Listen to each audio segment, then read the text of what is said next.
Vakeel Saab cinema తర్వాత power star Pawan Kalyan గారితో దిల్ రాజు గారు ఒక సినిమా చేయాలని నిర్ణయించుకున్నారు.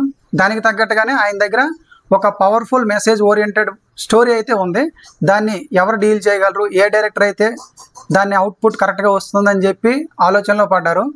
కాకపోతే ఆయనకి ఎప్పుడు బ్లాక్ బస్టర్ హిట్లు డెలివర్ చేసే అనిల్ రావిపూడి దీన్ని అయితే డీల్ చేయగలడు అనే నమ్మకంతో ఉన్నారు.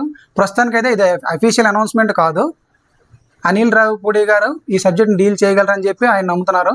ఇదే కనుక నిజమైతే పవన్ కళ్యాణ్ ఫ్యాన్స్కి ఆనందానికి హద్దులు ఉండవు. ఎందుకంటే వరుసగా 8 బ్లాక్ బస్టర్ హిట్లు తీసిన అనిల్ రావిపూడి గారు మెగాస్టార్ చిరంజీవి గారిని డైరెక్ట్ చేస్తున్నారు. అదే ఊపులో ఓజీ సక్సెస్తో ఫుల్ జోష్లో ఉన్న పవర్ స్టార్ పవన్ కళ్యాణ్ గారిని డైరెక్ట్ చేసే అదృష్టం వస్తే అది కూడా డైరెక్ట్ స్టోరీ, ఏ రీమేక్ గట్రా కాకుండా డైరెక్ట్ స్టోరీ. అనిల్ రావిపూడి గారు రీమేక్లు చేయరు. ప్లస్ డైరెక్ట్గా పవర్ఫుల్ మెసేజ్ ఓరియంటెడ్ మూవీ అంటే ఆయన కామెడీ టైమింగ్ని, పవర్ఫుల్ మెసేజ్ ఓరియంటెడ్ మూవీ అంటే దానికి ఈయన కామెడీ టచ్ని యాడ్ చేస్తారా లేదా స్క్రిప్ట్కి అనుగుణంగా పవర్ఫుల్గా ఒక మెసేజ్ ఓరియంటెడ్ మూవీ కాబట్టి దాని ద్వారా వెళ్తారా అనేది చూడాలి. ఈ కాంబినేషన్ కనుక వర్కౌట్ అయితే మాత్రం ఇంకో బ్లాక్ బస్టర్ ఎక్స్పెక్ట్ చేయొచ్చు. Block buster director Anil Ravipudi గారు అలాగే మెగాస్టార్ చిరంజీవి గారు కాంబినేషన్లో వస్తున్న మన శంకర్ వరప్రసాద్ గారు పండగ వస్తున్నారు సినిమాలో విలన్గా చేస్తుంది ఈయనేనండి. ఇంతకుముందు దసరా అలాగే దేవరా సినిమాలో నటించారు. సైన్ టామ్ చాకో అని చాలా వెర్స్టైల్ యాక్టర్. ఈయనే మన శంకర్ వరప్రసాద్ గారు పండగ వస్తున్నారు సినిమాలో విలన్గా చేస్తుంది. రెబల్ స్టార్ ప్రభాస్ హీరోగా సందీప్ రెడ్డి వంగ దర్శకత్వంలో తెరకెక్కుతున్న చిత్రం స్పిరిట్. అయితే ఈ సినిమాలో విలన్గా చేస్తుంది బాలీవుడ్ నటుడు వివేక్ ఒబెరాయ్. ఈయన బాలీవుడ్ ఫేమస్ యాక్టర్. అయితే ఈ సినిమా షూటింగ్ ఇంకా ప్రారంభం కాలేదు.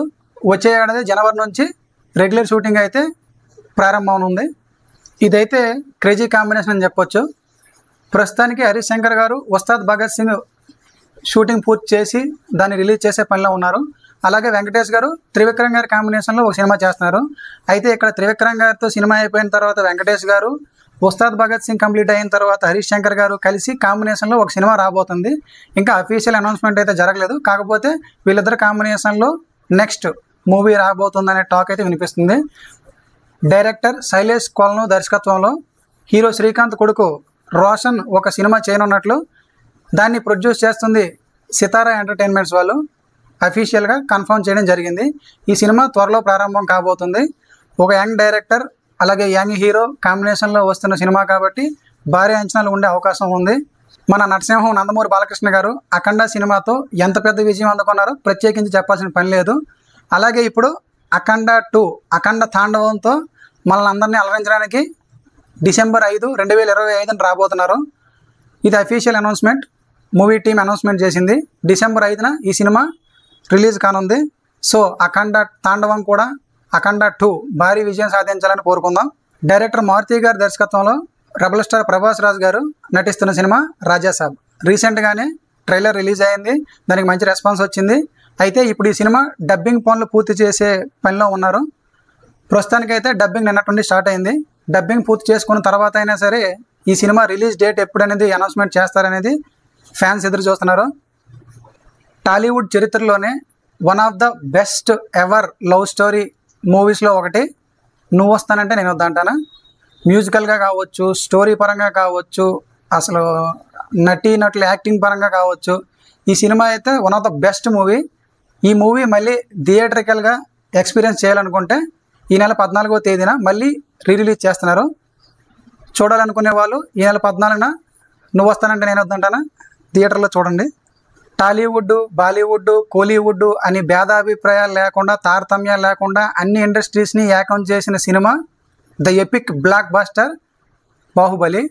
అయితే ఈ సినిమా మళ్ళీ రిలీజ్ కాబోతుంది. అయితే ఈ సినిమా బాహుబలి 1 లేదంటే బాహుబలి 2 కాకుండా బాహుబలి 1, 2 2 పాటలని కలిపి 3 గంటల 40 నిమిషాలు నిడివి ఉండేటట్టుగా కట్ చేసి పాటలని కొన్ని డ్యూయట్ సాంగులను తీసేసి అలాగే కొన్ని ఫైట్ సీన్లు కూడా అనవసరమైన తీసేసి మొత్తం 2 పాటలని కలిపి 3 గంటల 40 నిమిషాలుగా కట్ చేసి ఈ సినిమాని అక్టోబర్ 31న రిలీజ్ చేస్తున్నారు. ఎవరైనా దీన్ని మళ్ళీ థియేటర్కల్గా ఎక్స్పీరియన్స్ చేయాలనుకుంటే అక్టోబర్ 31వ తేదీన రెబల్ స్టార్ ప్రభాస్ ఫ్యాన్స్ అందరూ రెడీ అయిపోయింది కాగితాలు చింపి థియేటర్ని దగ్ధం చేయడానికి.